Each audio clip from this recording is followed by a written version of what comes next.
I do? Okay, we are live. Hi, everyone. Welcome. This is the Talkback for Honor by William Duell, directed by Gerald Van Heerden. And we are just chatting about this phenomenal and emotional and incredibly intense play. So, William, I wanted to start with you. We do normally start with this question, and I am very curious about this. What was the seed for this play? What got you started?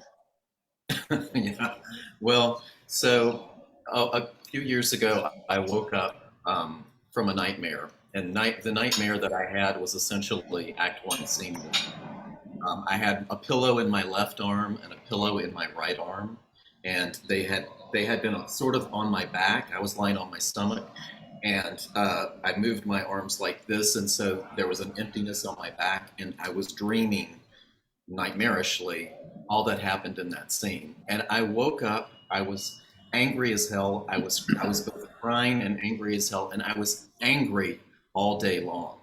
And I felt like I hated the world, I hated myself, and I couldn't understand it. And then by the evening I thought, well, I've got to do something with this. It's either therapy or writing or something, because this is it's really eating away at me. I'm not a person who gets depressed. I've never been depressed. So it became a curiosity for me to think of a character who's never been depressed, but who's had this impossibly horrible thing happen, and try to come to terms with it, or not. Yeah, that's incredible, because I've known you for a while, and I could never be angry. Yeah, I'm kind of a nice guy, and I'm easygoing. Yeah, and then you wrote Trotter. Dude, for me, had every just beautiful bullet of words that like a person of rage that currently I feel like in this era or whatever, like for the past year probably, like these kinds of cycles of discourse have processed in my own mind. So wow. And it was a dream. It was a nightmare. Did a nightmare. Did something happen that day or the day before? Was there like a news? I don't think so. I don't recall that something had happened. When I examined it, it just seemed like it just came out of nowhere. And I don't even have bad dreams. So, I mean, it was just weird. I mean, I do have bad dreams. I take that back. I mean, everybody has occasional nightmares, but I had never had anything like this, and I'd never woken up crying and angry at the world and myself. And so, there you go. Was it written after the actual event when there was an active shooter outside in Times Square, outside the Palace Theater? No, it was written, I did the first draft in early 2019, and then of course we did the readings in December of 2019. I don't remember, I think that happened after early 2019, but I may be wrong. Yeah, it was earlier than that. It was before 2017 where they had the guy in Times Square. Yeah, because it was right in front of the Palace Theater. That's right. Yeah. So yes, it was written after that. Okay. So it might have been in your like subconscious somewhere, but Yeah. but for it to come up in so much later. But now we have shootings constantly, so it's just not too many. It's always in our subconscious mind. Yeah.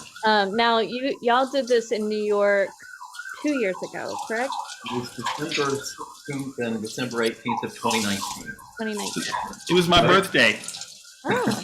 That's right. Lance's birthday. I remember. It was a great birthday present.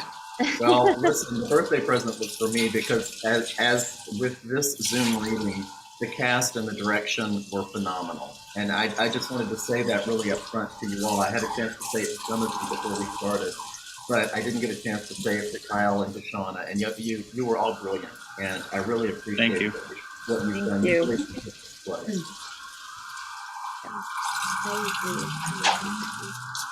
And what brought you and Gerald together, William? Or So, Gerald, do you want to answer? so that's a great question. So I met Gerald through Ted Swindley, who's the founder of Stages, and we were doing. I think we were doing the Texas Playwrights Festival. No, with Views on Race. Who has the water in the background? It's Yeah. not me. Anyone have water in the background? Not me. I hear it. It's like No, I hear sizzling. it too. Or cooking? Oh, the water. Oh, that's from me. Okay, just whenever Yeah. for you, since you're the special one, if you, mute, and then when you talk, of course, unmute. But yes, thank you. Okay, Gerald. So yeah, I was just saying. You go ahead, Gerald. You could. Yes. So it was very interesting. I have a long association with Ted Swindley, of course, who is the writer of and the creator and the impresario of Always Patsy Cline. But he's also a prolific writer of some very complex and fascinating plays, as well as his very much Patsy Cline and his jukebox musicals with his Ladies from Texas, as I say. So William was sponsoring, his theater company was doing Well, it's not my theater company. No. But how I got to William was that Wordsmyth was running at Stages a new work program they were presenting, and William's play was in the evening, and so that was, and it was just, and Ted was involved in some way.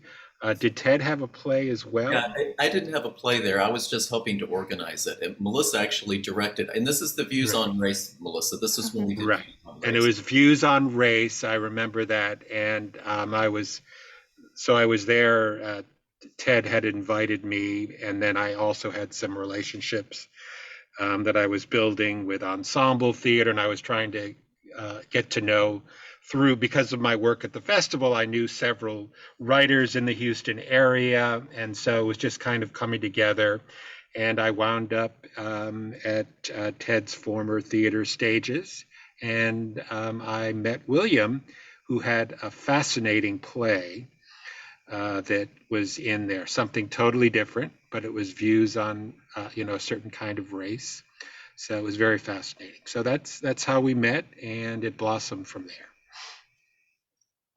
Yeah, and so Gerald also is affiliated. I mean, as a producer, vMHF Theatricals is involved with the Dramatists Guild. So he attends the national conventions, and so every time we'd go up for the national conventions, the regional reps. I used to be the Houston regional rep to the Dramatists Guild. I'd go up and I'd see him, and I would float a play by him, and he would go, no. But I really got to, I liked his sensibility back in Views on Race when we talked about different plays. And again, I didn't have a play in there, but I liked what he had to say about the plays and the sensitivity he had. So we just developed this relationship, and then I showed him this play, and he was interested in this play. Oh, and okay, so that would lead me to the next one. Gerald, what was like just, one or two things that attracted you to this? Well, I can remember William and I sitting in the restaurant brunch in Houston, and he said, I got this play, and, give me the elevator pitch, give me the brief, rundown, what's going on. And it was fascinating because I'm very, very comfortable dealing with issues of character-driven humanity, complexity, death, life, all kinds of mental health issues. It's a natural for me. I come out of that background, the humanities. And then the added spark of interest was that it was very cosmopolitan. And he was writing specifically for a myriad of different people who came from different backgrounds. In other words, it wasn't, forgive my directness, it wasn't a white play where I had to impose a non-white person into. I needed to have them and add their contributions, and the ethnicity was really, really important. And those are all things that I find very fascinating, and I really enjoy working with actors to dig into that and find their language and find their gravitas to communicate who they are. So, and then it was Cosmopolitan, which I was very, very interested in. I felt, oh, this is New York. I got it. I got it. Are you in New York? You live in New York. You lived in the city. I am. I am currently in downtown Brooklyn. Okay, nice. Great. So I guess, and this was a question that I also had, is how has the script changed a lot since that initial reading to this Zoom reading?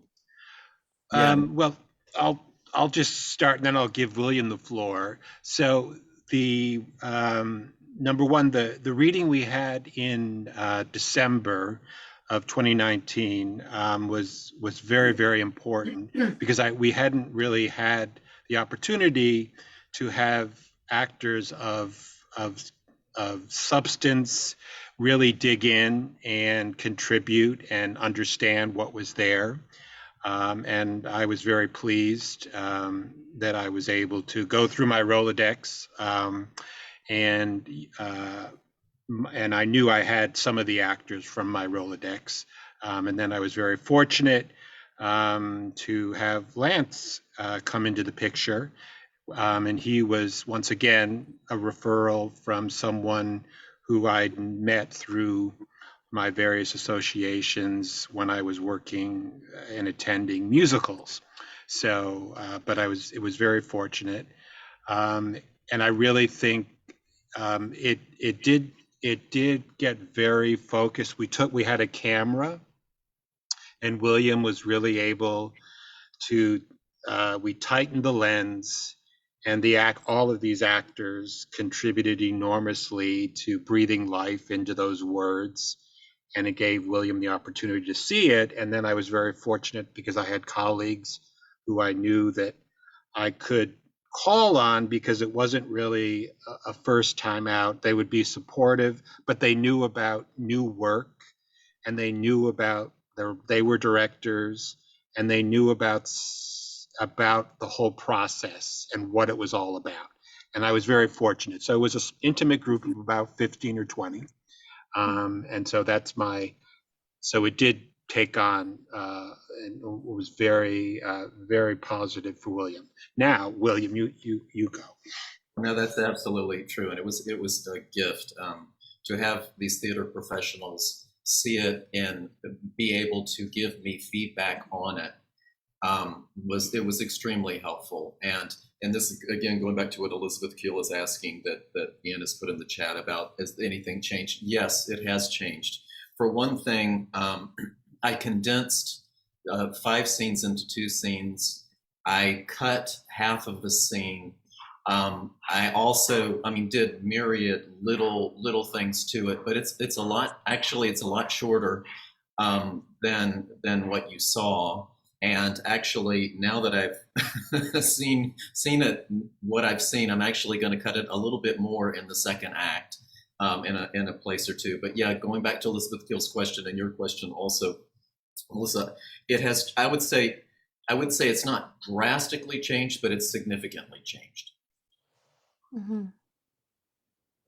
Any thematic or big story conceptual things that shifted for you, or was it mainly just structure? It's mainly structure. Basically, I condensed. The biggest thing was I had a lot more about the Midtown scene and split over different pages, and also the Helmand Province scene where they're fighting with the Al Qaeda. I had those just piecemeal throughout, and it was just as one person pointed out, a director pointed out, this is too much, and so basically those got condensed into two scenes, and then I cut, like I said, I cut half a scene, but also, I just want to just say again, I mean, this process of that Gerald put together, and then being in the, and also I should mention, you know, I see there's a question from Ted also. Um, oh, that's very Yeah, nice what Ted said. it's just a nice comment. But also, it's great to have, I mean, like Shauna writes, and Shauna has helped me with the play, with the character of Sarah especially.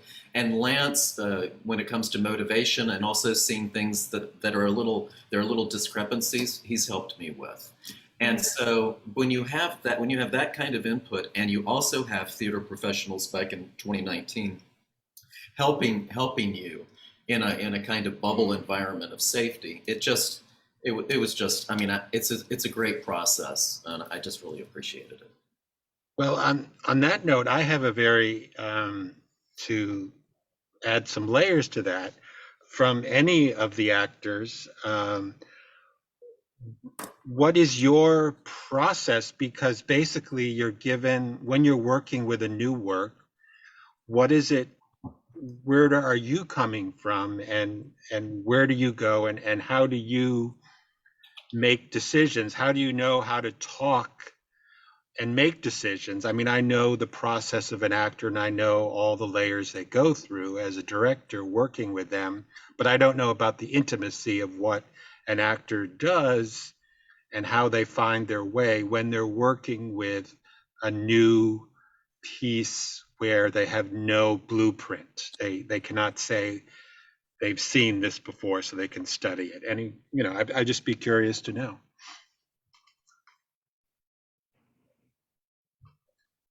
I guess I can say, well, I mean, the fun of a new work, I guess, is that you can sort of try as many different ways as you can to try and make what is their work. I mean, as an actor, you're sort of like, it's a blank slate in terms of what has come before. So you can really sort of play with it and find, well, if this doesn't work, let me try something else. I mean, you can basically sort of exhaust your imagination as an actor to try to find, you know, there is no sort of preconceived expectation of how something is supposed to play. So you can kind of play with that. And if ultimately you can't find anything, you can go to the playwright and say, you know, we've mined this for what we feel we have, you know, and is there anything that you feel like from what you've seen that can do this? So in a way, it gives you room to play that I think an established work where, you know, there is no opportunity, where the playwright is, you know, either not available or you know, no longer with us, cannot make changes to that. So, and I think as an actor, that gives you a great opportunity to kind of really kind of feel your way through a part in a way that without being so attached to the script, and not to be trapped by the script, but to be able to kind of explore the character outside of this text that you're locked into. So, I mean, as an actor, that's a great opportunity of saying, like, you know what, can you change this for me? I mean, there's certain, as an actor, it's a great thing you're able to do that in many other works you would never be given the opportunity to do. So I think that, I mean, that's a great, I mean, I've done a lot of new works and a lot of new plays, and I think it's a great thing also to watch a play evolve over time, and be able to slowly, not just as an actor put the pieces together, but with a playwright put the pieces together into this person that you're kind of on the, you know, at the same time developing. So in a way, it's. Can you talk about that specifically with Trotter? Well, with Trotter, it was great to sort of watch him blossom and kind of diversify his relationships with his family. I mean, he's a very, considering what he's been through, it's very easy to kind of have him be very one note in terms of how he interacts with the people around him. But William did a very good job of making sure that he never gets too just sort of bitter all the time and sort of angry all the time. And I think, and he was good at sort of finding those grace notes of you know, humor, of sensitivity, of where the audience never turns completely against him. And I think that's key to him. Can I add there, because there's a question from Sheila Rainier, and Sheila is just asking which scenes did I combine, and I'll get to my point in a second. But Sheila, I combined the all of Act 1, Scene 1, Midtown Manhattan. That was like 3 scenes, and then 2 scenes of the fighting that occur in Helmand Province. Those were condensed down to just 2 scenes. But I'm bringing up Sheila because, and given what Kyle just said about the humor and there's more of a multiplicity that he can work with Trotter. Sheila was was also a regional rep at one time with San Antonio and Austin, and she's an ambassador, a Dramas Guild ambassador. So we've been friends for a long time, and she's someone that I sent the play to, and she did. I appreciate all the nice things she said, Sheila, but she also helped me recognize that there could be more complexity in Trotter. So I just wanted to give a shout out to Sheila since she's here. Mm-hmm. Yeah, I mean, and I tried to approach that as much as I could, because I mean, he does go into there is so much rage inside him. I was consciously going, all right, I've got to find another shade here somewhere. There's also, like, because you're talking about the relationships, if you have this person that's sort of like rage, there's also a pattern of repetition that could have fallen into with each character, where it's just like, stop being angry. Yeah. No, I'm angry. Stop being angry. Yeah. Person 1, person 3, Yeah. And it didn't fall into that for me, and it was yeah. And Donna, Shauna, Lance, can you elaborate on many of the ideas that Kyle has shared in terms of how you work when you're handed a script? Where do you start? Where do you start? Well, I want to piggyback on what Kyle said about working on something that's never been done before. It's similar to when you work on television. I think about the times when I've worked on TV, and I'm thinking no one's ever done this before, so there's no preconceived idea. But I think that any role that's approached, I start with what's my part of the story, and who is this person, and how are they different from me, and how are they alike, and what do I need to bring, rather than just bringing Shauna, what part of myself do I need to bring so that it can serve the story? Because I also write. I haven't written as much as William has, but I do know that it's important for a writer with a new work to hear the words as they're written. I think that's very important, to say the words before you start changing things. I've worked on a lot of new plays. I worked on a lot of new plays when I'm from Los Angeles originally, and I would see actors start to they would change the words around, and I always hesitate to do that at first, because there's a reason why that writer put those words in that order. And if it doesn't work, then you're both going to know. And so I think it's very important to honor what is on the page. And then if you do it and there's something that's not quite right, you have the writer right there, which is wonderful. So you can say, can we talk about this? I'm not telling you to change it, but can we work this out? So there's a real collaborative process that happens in a new play that you don't always get with something that's being revived. So that's very, very exciting. I think everybody has a different process. Every actor has a different process. And, mine is probably a little more simple. It's, listen, who, what, when, where, why, who's in front of you. I mean, for instance, in the scenes with Jim, we had a little bit of a conversation, we met for a little Zoom, and, I'd look at Jim and what do I get? And then I react. I know that sounds very simple, but I think that that's the basis of relationship, is what you get. And fortunately, there were great actors in this. I mean, Donna and I are very good friends, so it's us. I mean, when I saw that scene, I'm like, wow, we know each other already. You have a shortcut. And then I didn't know Jim, but immediately when we started working, I'm like, cool, we're giving and taking. And I think what you can give more than what you can get, and also active, keeping things active. That's a big thing for me, because I'm a very emotional person, and I have to remind myself, okay, that emotion will be there, but what do I want? Where am I going after? And you know, that's what I would add. That's just my take. But it's always lovely when you have a director like Gerald, who I think I tell you, you're very much an actor's director, and thank you. I appreciate so much that you let us develop what we do, and you just come in there. There's a lot of directors that talk and talk and talk, and you don't do that. Thank you so much for that. It's you trust, and and a wonderful group of actors with a beautiful story. So Yeah. Well, that's my take. okay. On that note, Jim, can you something to contribute? You were just to clarify, I had originally looked out for Jim, and he was not available back in December 29. He was working on, he's a Mr. Film guy. So he was busy with a lot of films, independent, but very good work. And not to say that the actor, we had Mark, who now I've worked with on many shows, and he discovered things.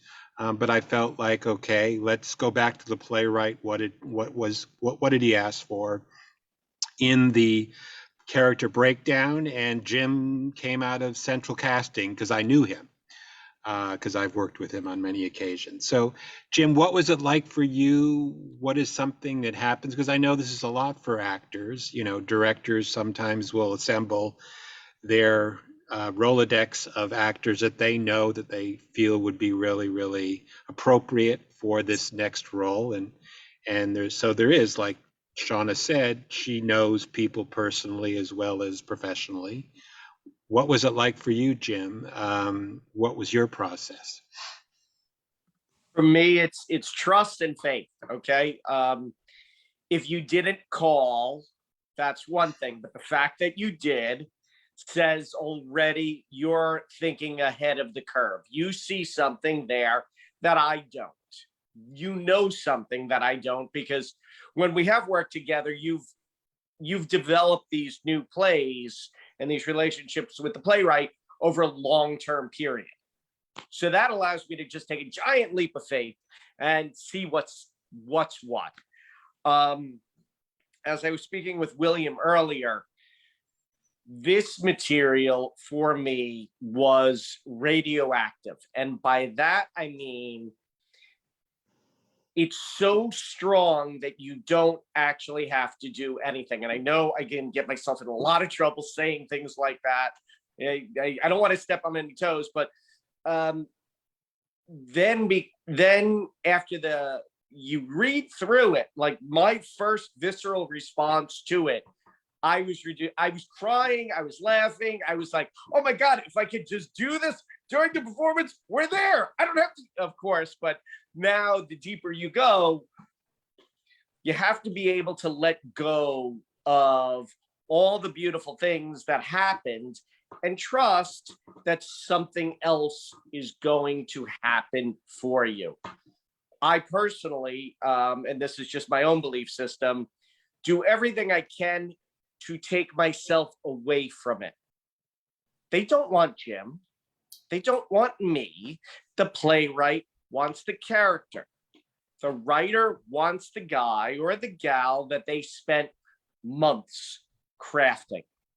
So the more of me that I can remove from the situation, the more I personally feel that I'm serving the story. And it's not to quote Bruce Lee, but I'm going to anyway.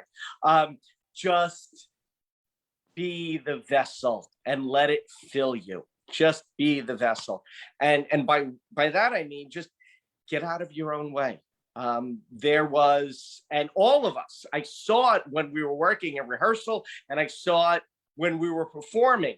Everyone had these incredible emotional reactions that were not fabricated. No one was pushing, or it felt to me, no one was pushing or forcing or going after this idea. It was more like we were feeling our way through the undulating waves of the story. For me, that's the type of work that inspires me and I enjoy. So it works when you have great writing. When you don't, you get into a shit ton of trouble. Then you fall flat. You're like, oh my God, where do I go from here? And then the confusion, the panic, the anxiety, and all the other emotions kick in. We were lucky with this material. I'm lucky that I inherited work that had already been crafted and massaged and whatnot. But it was a joyful experience. I would much rather prefer seeing a hug. I know I can't hug people anymore, but I would really much rather see and be with all of you on a stage sharing this, because if this is what we can do in our own bedrooms and not be able to touch each other, just think about the magic that we can capture together when we're all collaborating in the same room, and that electricity, that energy is just bing, bing, bing, and we're bouncing off of each other. It'll jump to the moon. Well, I have just an introspection question for Lance.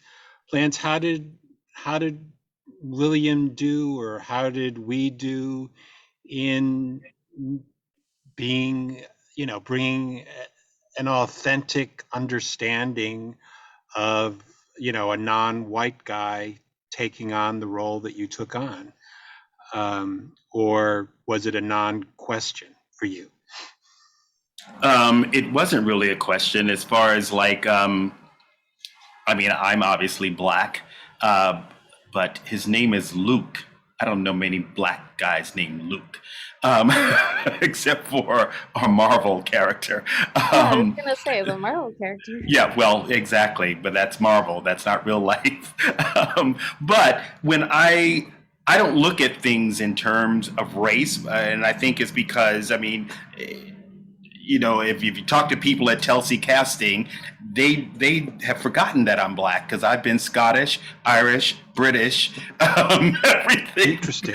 Yeah, so it's not really something that I don't approach everything from that point of view. But what I do look at each new piece, whether you're creating it for Broadway, whether you're creating it, on television, or whether you're creating a new play on Zoom, which that's a whole nother thing, because relationships are important, but we're still sort of in these boxes, so it becomes more a radio play. And I always say that. So my thing is, no matter who you are, if you're going to work with the ethnicity of it or the race of it, that's one thing. But, there's a universality to human beings. And when you have a new piece, what I do is I go down and I sort of like underline all of the absolute truths. Ah, interesting. Things that are the absolute truth that you don't even have to think about, and then you go, oh yeah, I believe in that. Oh, that person believes in that. But they're always can you truths. Specifically say what an absolute truth was in this play for you? An absolute truth is that Luke loved Trotter, and he said, "I will never leave you." Mm-hmm. And so that was his truth. It was like, I didn't need to question that as the actor. I'm like, well, would he leave him? No, he said it, it's the truth. It's in black and white. And even if it's a complexity, it's a truth, because people, when they're complex, we look at them and say, ooh, they're so complex. They just think they're being themselves. They're not being complex. That was like one of the interesting things about this play is so many people rallied around Trotter when he was just so horrible. And people that you have a therapist, and then the therapist's husband like sticking with this character. And I'm wondering, that was like a huge question, is like, what were y'all's as a therapist? So the mom comes to the therapist as like, please save and fix everything. And your role, Shauna, and also Donna, when you're asking a therapist this question, like, how did y'all navigate that? It's It was in the text. Yeah, I I was mean, going to say the same exact thing. Yeah, where we all refer to who Trotter was. We talk about Yeah. it constantly. So, I mean, Because he saved and because who he was before. Do you think it was because he saved someone or the no, kids, or because of who he was before it all happened? yeah, he's Yeah. a kind person, and his mother even says it all switch on that day. That's what we're dealing with. That is the inciting incident. That this thing happened to this man, and he switched. And this is what we're dealing. We're trying to get back. We say, "Come back to me," because he was another person, and this event happened. Everything switched. That's what we're fighting for. What do Yeah, you think this- Trotter sorry, go ahead. Go ahead, Shauna.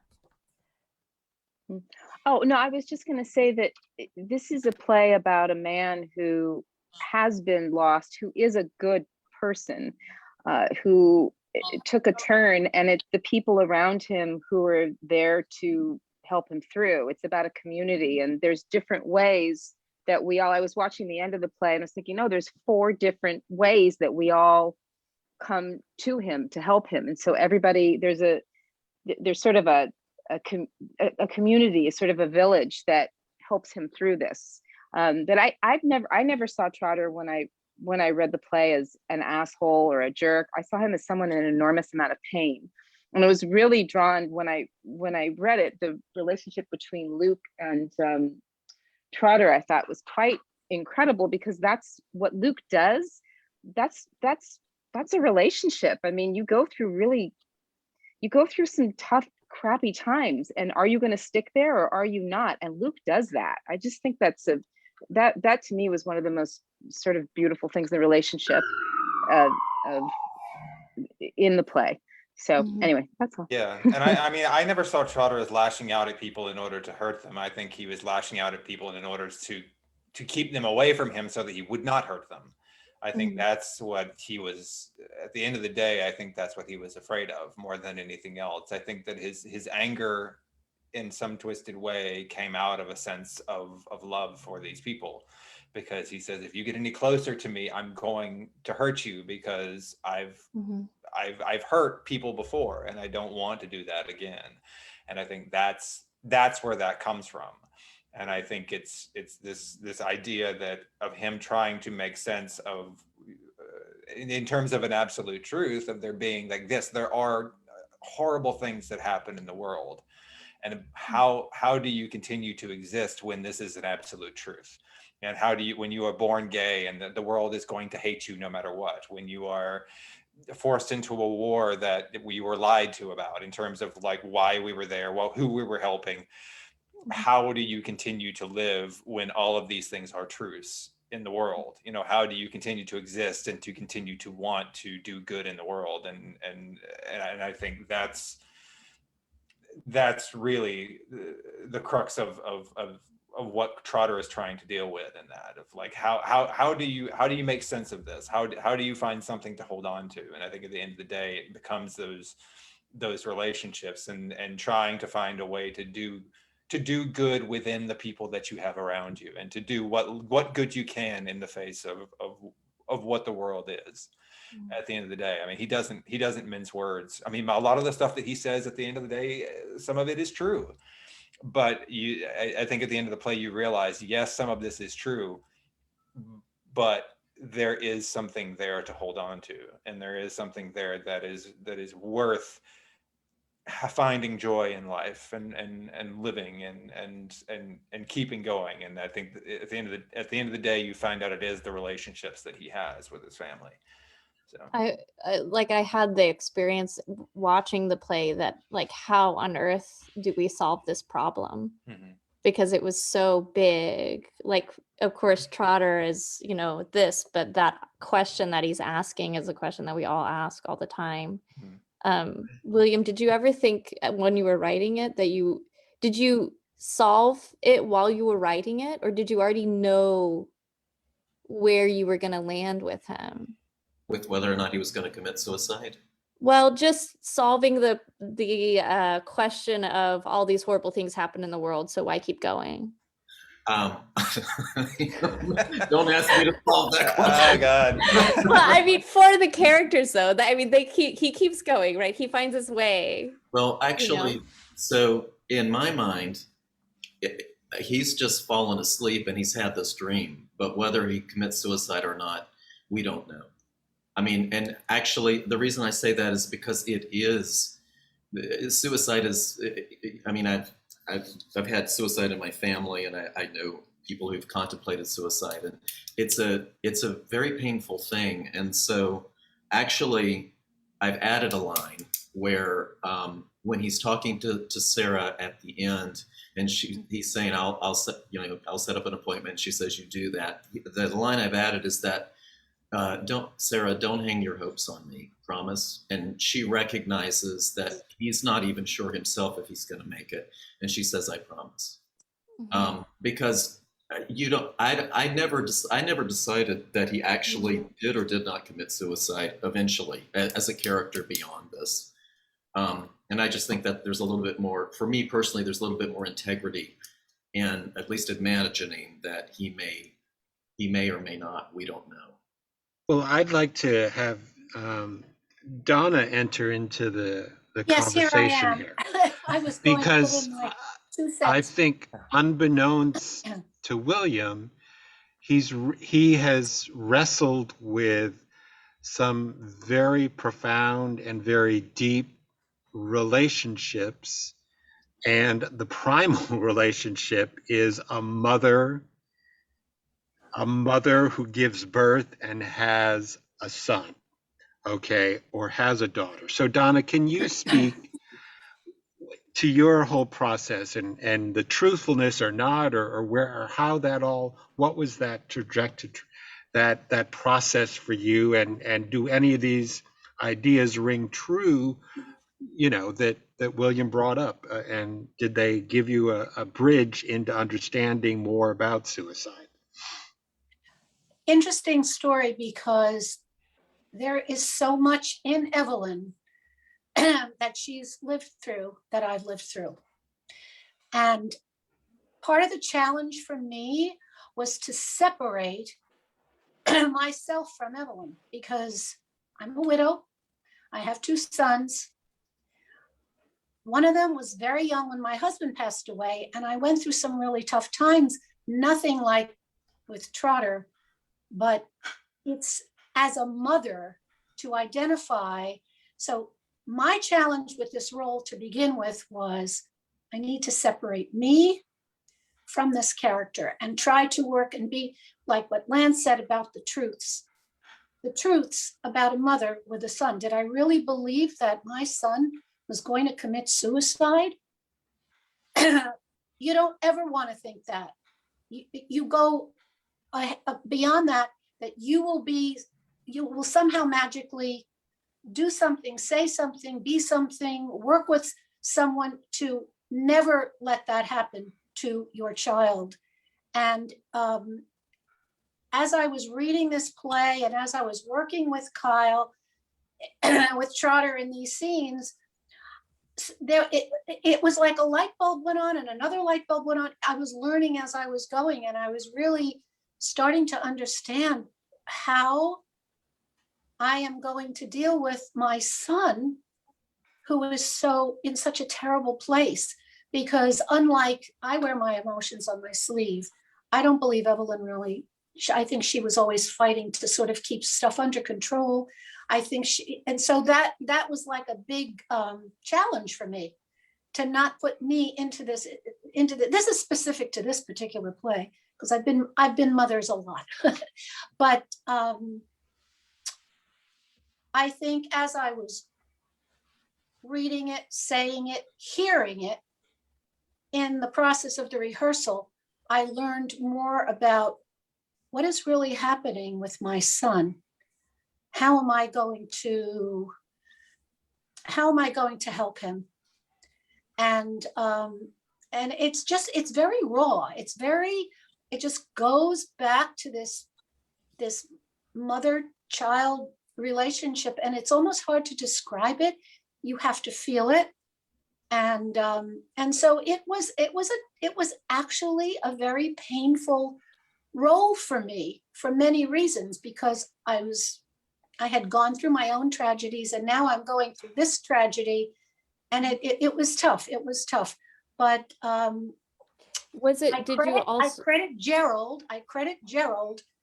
for allowing me to have the freedom of expression and the discovery in the process of this role, because from the beginning, it's like I dance. So when I learn a dance, I start learning like a couple of steps, and I do it. By the end of the evening, I'm doing a whole routine, and I'm really into it. And I sort of started with the little steps, and as I was working through it, I was totally involved with who I was as Evelyn. So it's a total process. It really, really is. And it was painful. It was painful. Melissa, you had a question for Don. yeah, I was gonna ask, was it also because it's him, he's suffering a tragedy. It's not just that the suicide, but that how to help him navigate these children dying and that connection, and like as a mother also, it's like this double layer, because then you're perhaps relating as you're reading that letter, that moment. Exactly. Yes. Yes. There are a lot of layers to the character of mother in this play. I was hoping that these letters, that he would hear how these children are, in spite of all of the tragedies, how these children were able to find strength, and and you just reach for whatever you can to help your child. And that's what I felt that I was doing throughout this play. I was reaching for anything I had in my heart, in my head, that I could try to get him to see. You save children, you save lives.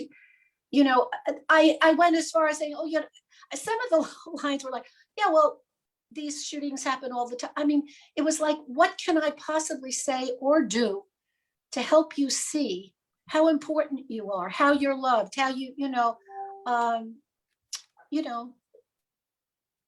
so yeah.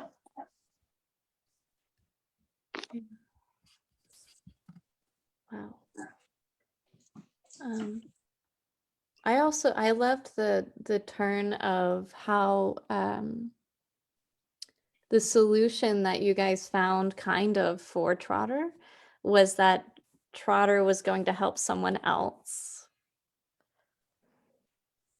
And then it ends up kind of having that anagnoresis for two characters in the end, or a little bit of an anagnoresis for two characters at the end. And that honor, the word honor, the title honor, comes into play in that way, because I wouldn't have thought about, you think about heroism in terms of Trotter's, like spur of the moment, he's a good man doing a good thing. And then, and you think of honor, sort of this military word. And so, and then honor coming back to family and those ties that you have to respect. And so that was kind of a nice, I had that line, you have this, I guess, that golden line of what the child says to Trotter at the end. Yeah. Did you juggle a lot with what that was going to be? Yeah, actually I did. And, but it's similar to an Ishiguro novel, Never Let Me Go, I think. And, which is this, talk about painful. If you want to cry a little more, you can go read that novel. It's a really beautiful novel about clones they're human clones, but their organs are harvested so that the rest of us on the planet can live on, and with organ donations. And but it is so poignant, and I think it's the last line of the novel, and it's so brilliantly placed that I wanted to, of course, not use the exact same line, but the same feeling. Although it has its own different feeling here, because when that child says, when Ahmed says, I'll never let you go, there's a double meaning there. I'll never let you go, but I'm going to hold on tight. But of course, I'm in you now for the rest of your life. Mm. Wow. That's 3 meanings. Because literally, physically, Yeah. and then that. Yeah. And then, I mean, there's actually a lot there. Wow. Well, did you, I want to open up if there's any questions from people watching, or if there's any questions that you guys had as actors, or comments in the process. Things that floated up for you, or just something that you absolutely do not want William to cut. You cut half my monologue the last time. No more. That's it. No more. Lance and I had so much fun with that. We were so stoned. We loved it. I've talked to Gerald about that. Zoom presentations, and you said this too, that you don't. Well, tell the story, William. Tell the story, William, about. Oh, okay. I'll be why. quick. You have 2 minutes. Okay. So Gerald sent me the final, put together recording of the entire thing, and it was frickin' nearly 2 hours long. And I wrote him back and I said, Gerald, when we did the reading, it was like 95 minutes long. How did it get to be so frickin' long? And we talked about this, and it goes back to what Jim had said. You lack the quickness of people bouncing off of one another in not just in the fight scenes, but in the arguing scenes. And so Jim, I did cut that scene. I haven't decided that half scene. I haven't decided that particular half scene is necessarily going to go, but I just freaked out. And the thing that I've learned, and actually I've talked to Ted Swindley about this, is that, Zoom is going to revolutionize early readings. Because an early reading, you can do this with great talent and a great director, and you can do this early on, and you can get a lot out of it. Ted actually is doing this right now with a couple of his pieces, just so that, because it's so early, that you'll get some kinks out before you get to an actual live staged reading. So, but anyway, I think we're running out of time. But anyway, that was yes, that's true. I'll try not to cut any more. There's nothing significant. Good.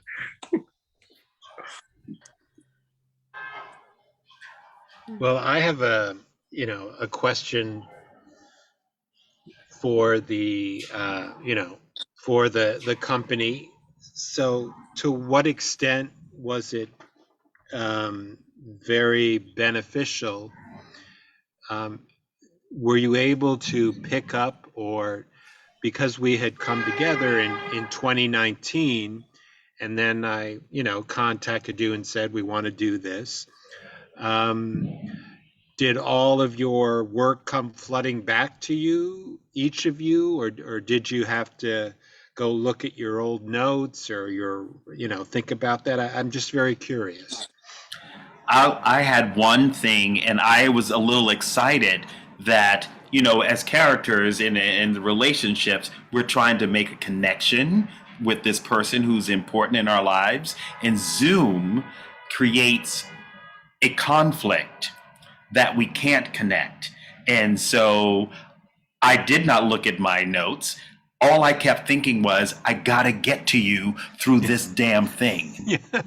That's all I kept thinking about the entire thing. And I thought it was a great inner conflict to have Zoom, be the thing that is keeping me away from Trotter. And it was fun to work with. I've done I might be at over 30 Zoom play readings. But this one, my character really needed to connect with someone else more so than any other. And I thought the Zoom helped a lot. Well, I have to say, Lance, that somehow your magnetism of your process really reached out, because by the time I was looking at all of the reels from the final go around, everyone had embraced your ability to get in that box and to just go for it, and try to reach out. So I think that was an interesting circumstance, and that kind of happened because I think mostly because I knew that we would have to do something more than just a straight reading, because I was very concerned that in this new world, and having seen many, many readings, that we needed to do some amount of trying to connect, and as if you were there and you were relating to one another.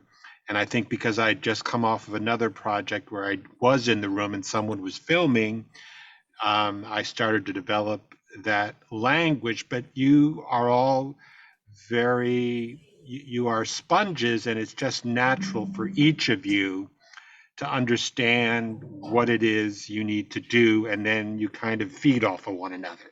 So that's what I found after watching all of the development of all the reels from Wednesday all the way to Saturday.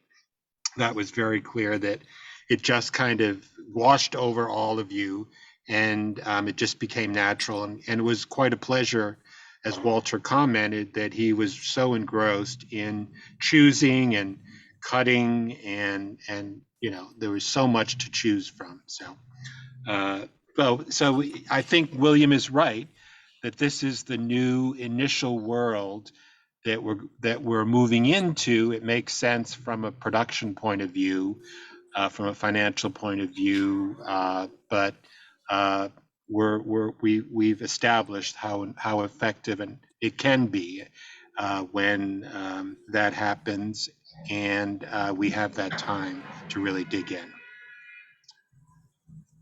I do want to, I know we're about to close, but I do want to say one thing really quickly. I got a lot of praise for all of you, Gerald and all of you, the actors, from people I really respect very highly. Uniformly, they were very impressed with the acting and the direction. And I just wanted to pass that on. You folks really did this play. I appreciate it. Well, and the pleasure was mine. It's my occupation when I can be in the room with actors who are just there, and they're there to make the words true and to dig in and become. And it's time has stopped, and that's what I want to do. Want to make that happen. So thank you. Well, I have a question. yeah. Yes. So William, you wrote it as a play. Could it be a movie or a television movie as well? It could be. I mean, I have an MA in film, and I could. I mean, it's you know this, Lance. It's totally different on how you would write it. I just like to see it as a play first, and then with all of you in it, and then we can see what we can do about television or a movie. The Netflix adaptation. I know. Netflix. Hello, Netflix.